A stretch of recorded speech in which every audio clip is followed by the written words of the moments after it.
কত মায়ার কথা।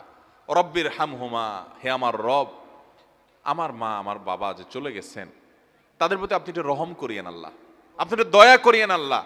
কিরকম দয়া? আমি ছোট থাকতে তারা যেরকম দয়া করেছে।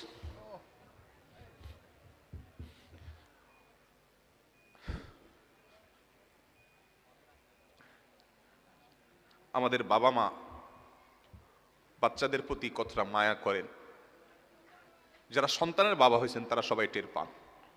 পান কি পান না? কিন্তু আমরা মরার পর কিছুদিন কান্নাকাটি করার পর এরপর বাবা মাকে ভুলে যাই। আমরা আমাদের জগতে ব্যস্ত হয়ে পড়ি। আমাদের বাবা মা কিন্তু তাদের জীবদ্দশা আমাদেরকে ভুলতেন না। গভীর রাতে একটু আওয়াজ দিয়েছি, ঘুম পাগল মা, ঘুম কাতুরে মা, যে মা তার কানের কাছে চিৎকার করলেও ঘুম ভাঙে না, সে মাটা নিজের বাচ্চার একটু আওয়াজ শোনার সাথে সাথে ঘুম ভেঙে যায়।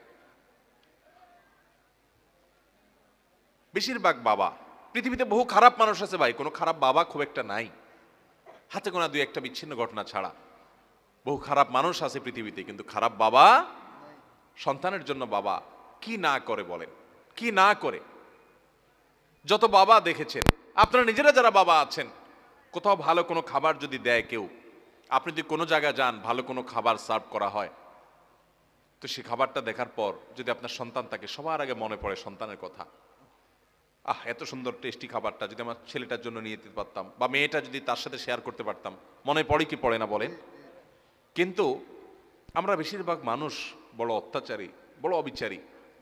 আমাদের মা বাবা জীবদ্দশায় তো তাদের প্রতি আমরা হক আদায় করতে পারিই না, মৃত্যুর পরও তাদের জন্য আমাদের হক আদায় করা হয় না। ভাইরা আমার, বাবা মার জন্য দেখেন কি দোয়া আল্লাহ শিক্ষা দিয়েছেন, রব্বির হামহুমা কামা রব্বায়ানি সগীরা। আল্লাহ, আমাকে ছোটবেলায় আমার মা যে মায়া করেছেন, আল্লাহ আব্বা জান যে মায়া করেছেন, যে স্নেহ করেছেন, নিজের শরীরের চামড়া দিয়ে যদি জুতা বানিয়ে দেওয়া হয়,